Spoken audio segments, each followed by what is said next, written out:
Supreme court ने electoral bond को योजना को रद्द कर दिया है। सुप्रीम कोर्ट ने इलेक्टोरल बॉन्ड स्कीम की वैधता को चुनौती देने वाली याचिकाओं पर गुरुवार को अपना फैसला सुनाया। शीर्ष अदालत ने चुनावी बॉन्ड योजना की वैधता को चुनौती देने वाली याचिकाओं पर सुनवाई करते हुए कहा कि काले धन पर अंकुश लगाने के उद्देश्य से सूचना के अधिकार का उल्लंघन उचित नहीं है।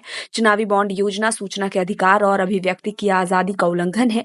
राजनीतिक दलों के द्वारा फंडिंग की जानकारी उजागर न करना उद्देश्य के विपरीत है। मुझे अत्यंत खुशी हुई है कि आज सुप्रीम कोर्ट ने जो इलेक्टोरल बॉन्ड्स की स्कीम है को स्ट्राइक डाउन करके उस पर टोटल प्रतिबंध लगा दिया है और डायरेक्शन दिया है इलेक्शन कमीशन ऑफ इंडिया को कि स्टेट बैंक ऑफ इंडिया से सब डिटेल्स लेके अपने वेबसाइट पे इन कंपनीज के डोनेशंस के बारे में पब्लिश करें। ये अत्यंत ही आवश्यक था।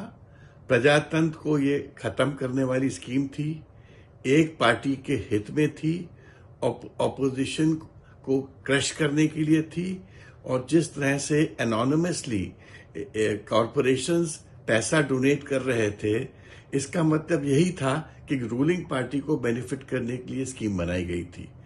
बहुत अच्छा हुआ, प्रजातंत्र की ये जीत है और मैं सुप्रीम कोर्ट को इस आवश्यक स्टेप के लिए धन्यवाद देता हूं। The Supreme Court has struck down the electoral bond scheme, comprehensively struck it down, and all the provisions that were made to bring it into effect in the Income Tax Act, in the Companies Act, etc., everything has been struck down.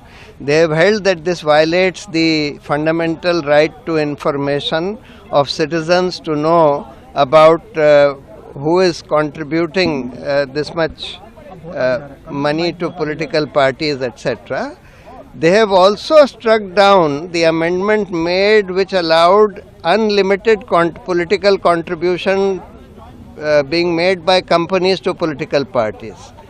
So, not only the electoral bond scheme but also the amendment which removed the restrictions on political contributions by companies, which were that you cannot contribute more than 7.5% of your annual profit by way of political contributions. That has also been struck down as violating the level playing field in a democracy.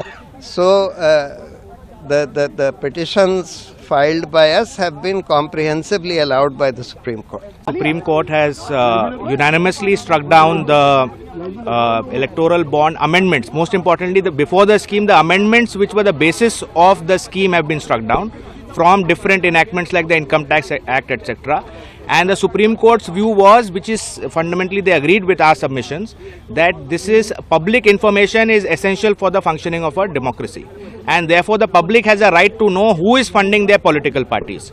And if the public is denied that right, then that defeats the whole functioning of democracy itself. And therefore the amendments which were introduced to ensure anonymity of the scheme have been struck down. And based on that, consequently, the scheme itself has been struck down. That's number one.